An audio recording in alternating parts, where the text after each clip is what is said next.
yüzden bu renk oldu. Hava güzel, keyifler yerinde. Veteriner çok sıra geldi dolayı.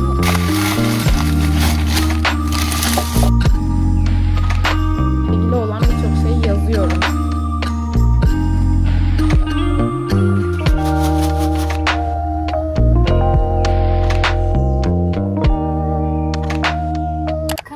Ve yeni videoma hoş geldiniz. Eğer ilk defa karşılaşıyorsak ben İpek. Bugün şu anda ben öğlen yemeği hazırlıyorum ve bir anda dedim ki aslında video da başlatabilirim ve hani videoda bir şeyler hazırlarım. Sonra bilmiyorum gün içerisinde akış nasıl gelişir. Akşama bir programımız var aslında ama biraz uzun olacak anlatması. Şu an zaten ellerim hazır böyle kirliyken ve yemeğin içindeyken devam edeyim istiyorum. Ne yiyeceğiz? Öğlen yemeği tabii ki İtalyan-Türk ailesi mixinde tabii ki makarnasız olmuyor. Bugün yine bir makarna yiyeceğiz. Böyle ben işte kabak, havuç, belki biraz da soğan koyarım. Onunla birlikte soya soslu bir makarna yapacağım.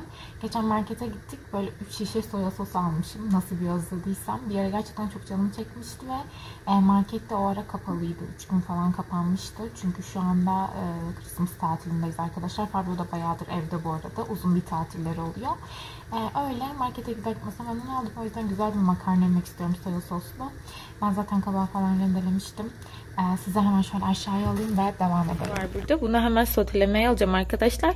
Zaten böyle bir hafif sotelendikten sonra makarnanın suyundan koyuyorum. 10 dakikada kapağını kapatıyorum. Öyle pişiyor.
Az gibi geldi arkadaşlar. Biraz daha ekliyorum. Çünkü bu bol güzel olur yani. Tam abartmayı pek. Hemen bir tane sizle deneyeceğim. Şöyle bol soslu alayım da bir. Harika olmuş. Ora così lunga, ora negativo candidato, mettiamo a 12 volt, ovviamente serviamoci di una mazza di legna, prudentemente per non... Yemekten sonra Fabio metal dedektörle dışarı çıktı. Ben de böyle hava güzel görünüyor, güneşli ama böyle bir hafif üşütecek gibiyim. O yüzden çıkmak istemedim. Kitap okudum. Yani şöyle bir 25 sayfadan da fazla okudum. Ama artık kapatacağım ve hani size biraz nasıl gidiyor okumalarım ondan bahsetmek istiyorum. Çünkü sizin de hatırlıyorsanız işte bir tane video paylaşmıştım ve orada artık İtalyanca kitap okuyacağım demiştim. Yani okuyacağım kitaplar İtalyanca olacak. Hani bu yabancı dilde kitap okuma işini nasıl götürüyorum? Bundan bahsetmek istiyorum birazcık. Şöyle, öncelikle çok sessiz bir ortamda olmam gerekiyor ve odaklanmam gerekiyor. Normalde Türkçe kitap okurken buna çok ihtiyaç duymuyorum. Çünkü ilk okuduğumda her şeyi anlıyor oluyorum. Ama takdir edersiniz ki başka bir dilde olduğu için bu biraz daha özen istiyor ve sessiz bir ortamda kendimle baş başayken tamamen kafamı vermişken okumam gerekiyor. İkincisi yanımda şöyle bir tane sürekli bir not defterim oluyor. Bu not defterini size göstereceğim çünkü ben buraya okuduğum kitapla ilgili olan birçok şeyi yazıyorum. Mesela açalım şöyle, yani bakar mısınız? Bu şekilde hani sayfalarca buraya kelimeleri falan yazıyorum. Bu şekilde bugün yazdıklarım bunlar. Ve bir süre sonra mesela diyelim ki kitabın 50. sayfasında bir kelimeyle karşılaştım ve bilmiyordum anlamını. Yazdım buraya. Sonra tekrar 80. sayfada karşılaştım. 100. sayfada karşılaştım derken artık ben bunun anlamını hani biliyorum ve bildiğim için tekrar çevirmiyorum oluyor. Aklıma geliyor. Buradan kontrol ediyorum. Doğru mu diye. Doğruysa devam ediyorum. Bu şekilde ilerliyorum. Aslında yabancı dilde kitap okumak bir anlamda da yani tamam zaten hepimizin şöyle bir sorunu vardır ya, biz yabancı dilleri öğrenirken hep anlarız ama hani konuşamayız, öyle deriz ya. Evet, bunu daha da geliştiriyorsun. Anlama süreni hızlandırıyorsun diyeyim. Galiba böyle. Mesela bir şeyi ilk söylendiğinde 2 saniye sonra falan anlıyorsan şu an hemen anlayabiliyorsun gibi bir durum oluyor. En azından ben şu an o noktaya geldim. Daha çabuk geldim. Ve bazı kelimeleri de zaten hiç bakmadan anlamını tahmin edebiliyorsun. Bu şu demektir galiba diye düşünüyorsun. Tabii ki yine bir teyit etmek gerekiyor. Teyit ediyorum ben her zaman için. Bunun dışında bir de cümleleri kurarken gramer hatalarımda azalmalar oluyor. Çünkü mesela bir şeyden bahsediyor. Kitapta okuduğum bir yerde sıralaması var değil mi? Nesnenin, fiilin falan hepsinin bir sıralaması var. Mesela şu an okuduğumda sürekli bir cümle bitiyorsun, diğer cümleye başlıyorsun. O sıralamalar kendiliğinden gelmeye başlıyor ve konuşurken fark etmeden kendiliğinden bu sıralamayı yapmış oluyorum. Normalde de yapıyordum ama biraz daha efor sarf etmem gerekiyordu. Şu anki bu sarf ettiğim efor ona göre gerçekten daha az. Bence yani bu senenin sonunda bakacağım şöyle bir ve hani ayda birer tane kitap okumuş olacağım için artık belki de diyeceğim ki hiç efor sarf etmiyorum. Böyle olabilir diye düşünüyorum. Bu anlamda güzel. Onun dışında okunması rahat kitaplar seçmiş olmam biraz iyi oldu galiba. İlk aylar için diyelim. Mesela bu Aralık'ın kitabı gerçekten okunması çok kolaydı. Günlük hayattan şeyler yani ne bileyim çok yoracak şeyler yoktu. İlişkiler, bir arkadaş grubu vesaire. Bu biraz benim okumamı bence hızlandırdı diye düşünüyorum. Bir de şunu fark ettim. Diyelim ki bir yer seni çok sıktı ve zaten hani bilmediğin birçok şey de var. Oraları atlayabilirsin.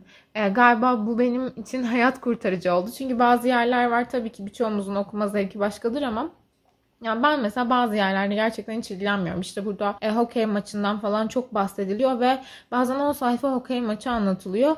Mesela şöyle bir bakıyorum, diyalogları okuyup geçiyorum. Yani orada söylenilen diyaloglar ve kişilerin arasındaki ilişkileri öğrenecek kadar okuyup o iç kısımları okumamaya çalışıyorum. Çünkü yani ne bileyim çok da ilgimi çekmiyor mesela hokey. Yani orada birisinin bir sayı yapması, pas vermesi vesaire, buraları atlayarak geçtiğim için de biraz daha okunabilir bir hale getirdim kitabı diyelim.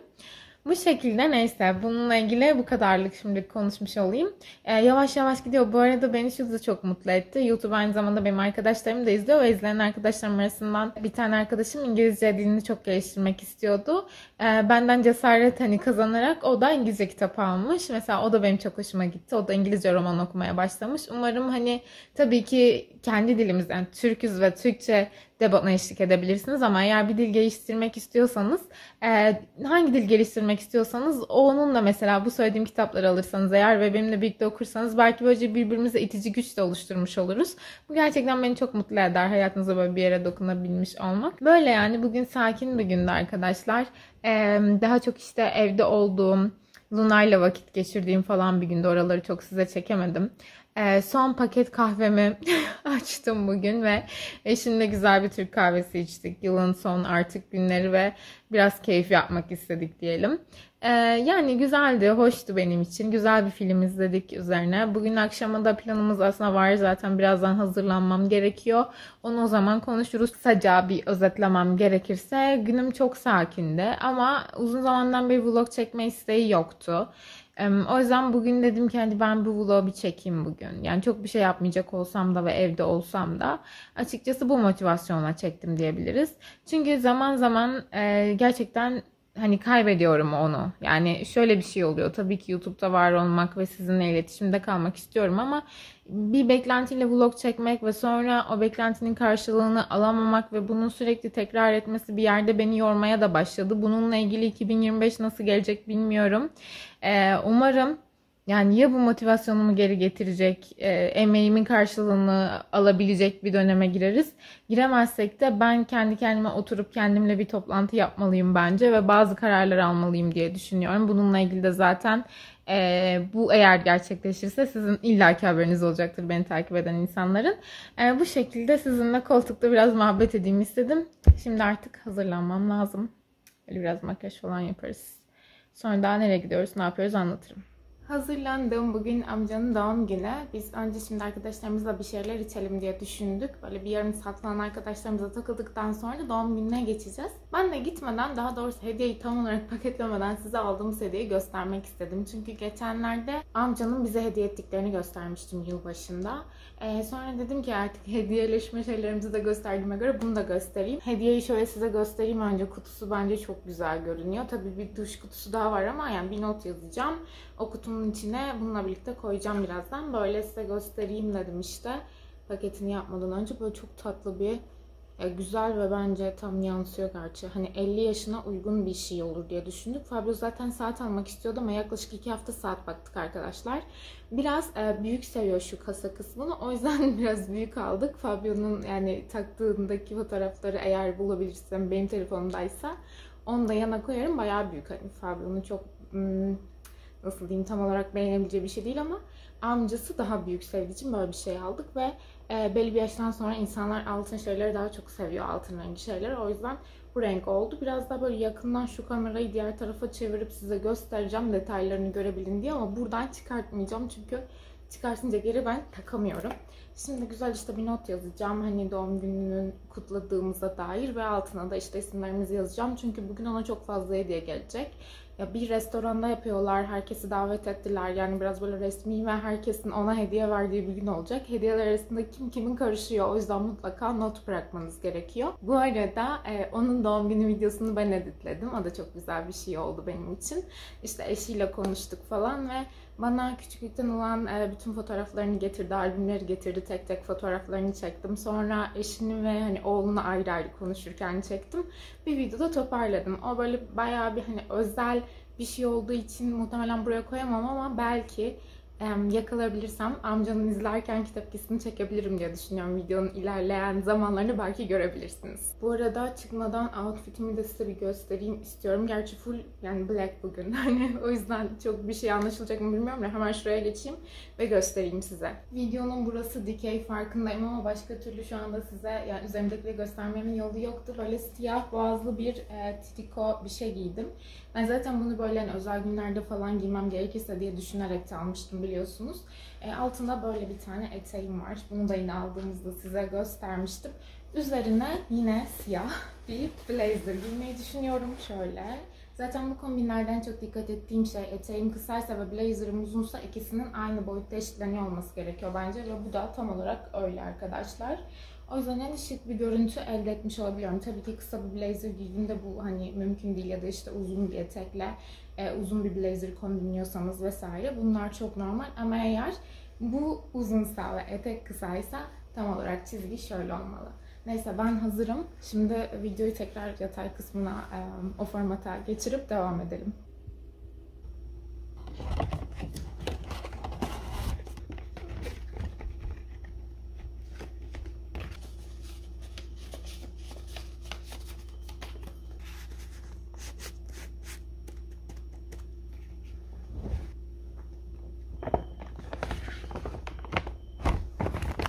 Paketleme işlemi tamamdır arkadaşlar. Bundan daha şatafatlı olamazdı diye düşünüyorum. Yani daha ne olsun. İtalyanlar cidden çok seviyor bu yaldız olayını. Oysa böyle bir paket aldım ve bence doğru yaptım. Güncelleme yapmak istedim. Yolda kimle karşılaştık biliyor musunuz?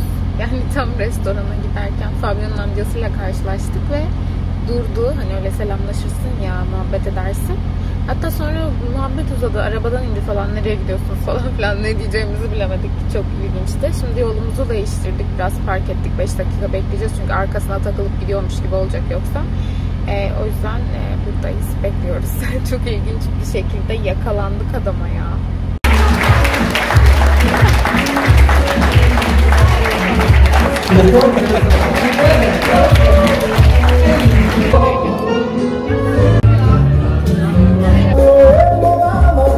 Oh,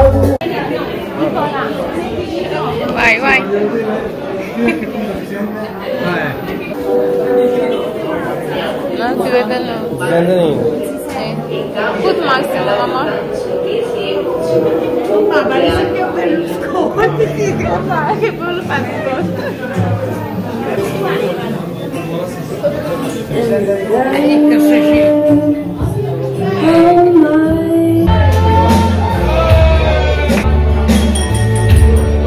Gecenin sonuna geldik. Çok fazla yengi içildi ve şu an hala dans ediliyor. Gece saat şu an 1'i geçiyor arkadaşlar ve biz eve geçiyoruz. Videoyu izlediyseniz sonuna kadar teşekkür ederim. Bir like bırakmayı ve kanalıma abone olmayı unutmayın. Bu kötü ışığı da bugün affedin bu videoluk. Arabanın şu an ışığıyla çekiyorum. Öpüyorum hepinizi. Hoşçakalın. Hava çok güzel ve ben hazırlandım. Yılın böyle artık son günleri. Bugün 30 Aralık. Bir arkadaşımla kahve içeceğim. Böyle biraz Türkçe konuşasım var. O yüzden bir buluşma ayarladım. Oraya gidiyoruz.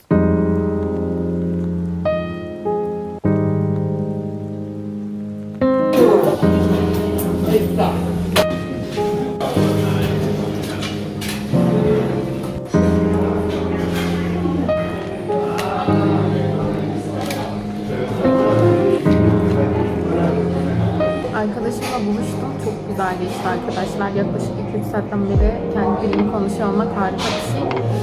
Şimdi böyle bir market alışverişi falan yapalım diye düşündük. Biraz alışveriş merkezine gideceğiz ama acıktık da aynı zamanda. Onunla böyle sadece bir kahve falan içebildim. O yüzden şimdi şeyler yiyoruz. Şöyle çok full domatesli bir pizzam var. Bir de patatesli. Öyle yani. Hava güzel. Keyifler yerinde. Ben yılın son günlerini kendi dilimi konuşarak geçiriyorum falan. Her şey mükemmel. Bu videonun başlarında bir yerde size dedim ki son paket Türk kahvemi açtım bugün. Ama şöyle bir güzellik oldu. Arkadaşımla buluştuğumda bana böyle minik minik hediyeler hazırlamış. Paketi elime aldığımda ise ilk çıkardığım şey bilin bakalım ne oldu? Türk kahvesi. O kadar mutluyum ki gerçekten bir yandan hani son paket açsam mı açmasam mı diyordum ama daha o paketi açtığım günün ertesi gününde bana böyle bir hediye geliyor. Gerçekten harika bitti bu yıl. Güzel geçtiğini düşünüyorum birçok şeyiyle. Umarım önümüzdeki yıl bundan daha güzel olsun. Her zaman daha iyisini ve daha güzelini hak eden insanlar olduğumuza inandım. Ve böyle inanmakla bence en iyisini yapıyoruz. Siz de kendinizin daha fazlasını hak ettiğine inanın. Ve ne diyeyim, bu sene de birlikte oluruz umarım. Hoşça kalın.